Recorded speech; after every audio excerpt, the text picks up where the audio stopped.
Shalom Bapak Ibu yang dikasihi Tuhan Yesus, kiranya damai sejahtera Kristus beserta kita semua. Selamat mengikuti renungan firman Tuhan hari ini, Tuhan Yesus memberkati.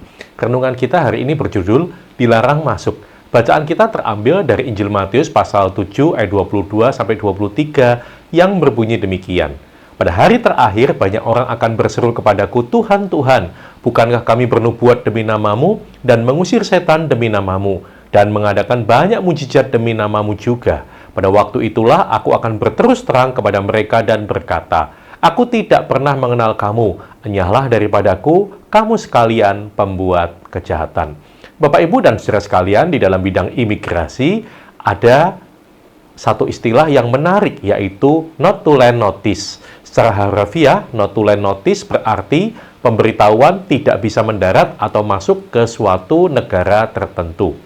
Sebenarnya, setiap negara mempunyai kriteria masing-masing untuk mengizinkan atau tidak mengizinkan seseorang masuk ke negaranya. Misalnya, di negara tetangga kita, Malaysia, ada ketentuan yang menyebabkan seseorang tidak diizinkan memasuki wilayah Malaysia. Antara lain, 1. Masa berlaku paspor yang dimilikinya kurang dari 6 bulan. 2. Pernah tinggal lebih lama atau overstay di Malaysia dan dilarang kembali untuk waktu tertentu. Yang ketiga, menggunakan status turis secara tidak semestinya. Jika seseorang ditolak masuk melalui jalur udara, ia akan ditahan di bandara sampai orang tersebut dapat dikembalikan ke bandara keberangkatan.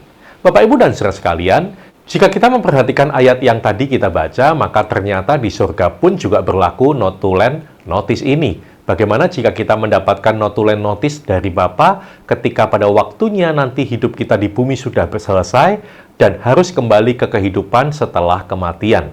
Bukankah ini merupakan hal yang sangat mengerikan?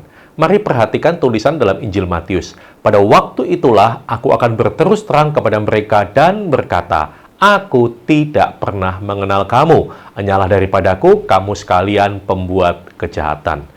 Ketika Tuhan berkata dia tidak mengenal kita, ini berarti kita mendapatkan not to land notice, yaitu pintu surga tertutup bagi kita, dan sebaliknya, pintu neraka terbuka bagi kita. Ini berarti kematian kekal, kita terbuang jauh dari hadapan Tuhan. Apa yang harus kita lakukan agar kita terhindar dari hal ini?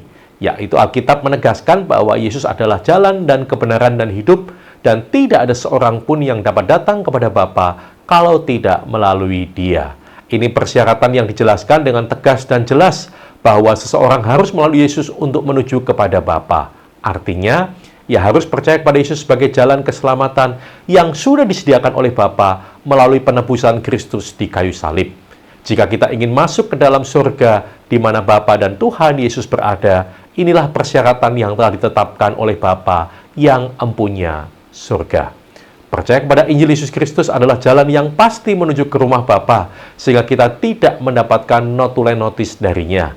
Perlu dipahami bahwa tujuan akhir keselamatan bukan hanya masuk ke surga, tapi seperti yang dikatakan Tuhan Yesus, inilah hidup yang kekal itu, yaitu bahwa mereka mengenal Engkau satu-satunya Allah yang benar dan mengenal Yesus Kristus yang telah Engkau utus. Yohanes 17 ayat 3. Fokus kita adalah makin mengenal dan mencintai Kristus, Sang Juru Selamat, bahkan lebih dari merindukan surga. Pengenalan itu akan mengubah hidup kita menjadi semakin serupa dengan Kristus. Amin.